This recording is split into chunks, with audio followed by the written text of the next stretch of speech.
प्रिय छात्रों, नमो नमः। आज हम संस्कृत में उच्चारण स्थान के बारे में पढ़ेंगे। उच्चारण, किसी भी भाषा को यदि सही तरीके से उसकी जानकारी रखनी है, यदि किसी भाषा को सही तरीके से उच्चारण करना है, तो सबसे पहले उसमें प्रयोग हुए वर्णों का उच्चारण सही होना अत्यावश्यक है। इसी कड़ी में, इसी बात को मद्देनजर रखते हुए आज हम संस्कृत भाषा में उच्चारण, किस किस वर्ण का क्या क्या उच्चारण होगा, कहाँ से किस वर्ण को उच्चारित किया जाता है, मुंह के किस भाग का किस वर्ण को उच्चारण करने में क्या स्थान होता है, उसके बारे में हम इस विषय में पढ़ेंगे। देखिए, सबसे पहले उच्चारण स्थान। हमारी वर्णमाला में जो वर्ण हैं उनका क्या क्या उच्चारण है, उसके बारे में हम इस वीडियो में पढ़ रहे हैं। सबसे पहले अ, आ, कवर्ग, अर्थात कवर्ग में 5 वर्ण हैं। कौन कौन से? क, ख, ग, घ, ङ, कवर्ग, अ, कवर्ग, ह एवं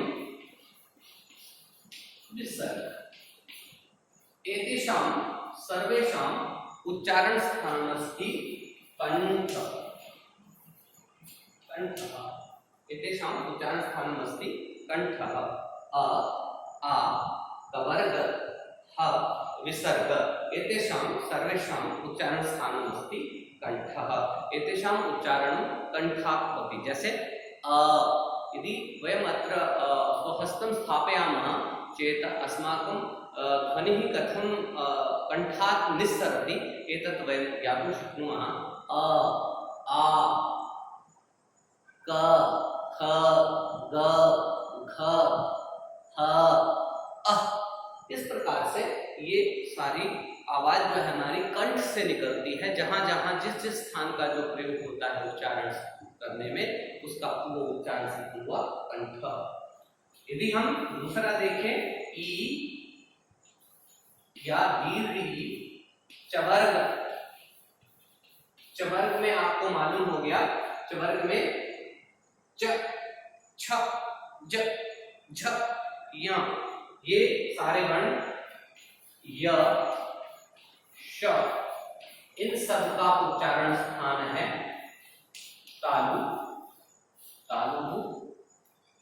ई, जब हमारी जिह्वा तालु को स्पर्श करती है, उसका उच्चारण स्थान, जहां जिह्वा जिस स्थान को स्पर्श करती है उसका वही उच्चारण स्थान है तालु। जिस प्रकार से ई, च, छ, ज, झ, ञ, य, श, इनका सबका उच्चारण स्थान है तालु। जिह्वा के ऊपर वाला जो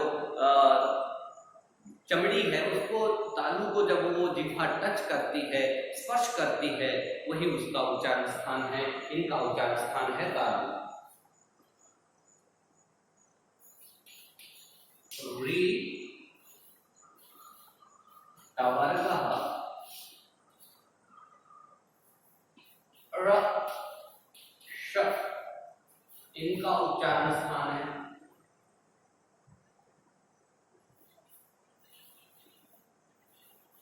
मूर्धा। एतेषां उच्चारण स्थानमस्ति मूर्धा। इसको उच्चारण करने में इस प्रकार से, जो हमारा तालु है उसके ऊपर का जो और कोमल भाग है, जब जिह्वा ऊपर जाकर स्पर्श करके आती है, जब स्पर्श कर कर मूर्धा को स्पर्श करती है, तो इसका उच्चारण स्थान हो गया मूर्धा। कैसे? री, ट, ठ, ड, ध, ण और र, श, ये सारा इसका उच्चारण स्थान हो गया मूर्धा। इसके बाद री, टवर्ग, ल और स, इनका उच्चारण स्थान हो गया दंत। इनका उच्चारण स्थान दंतः। कैसे? जब हम बोलते हैं तो हमारी जिह्वा जब दांत को स्पर्श करती है तो इन वर्णों का उच्चारण स्थान दंत हो गया। जैसे री, ल, त, थ, द, थ, न, ल, स, इन सब का उच्चारण स्थान हो गया दंत। उसके बाद आता है उ,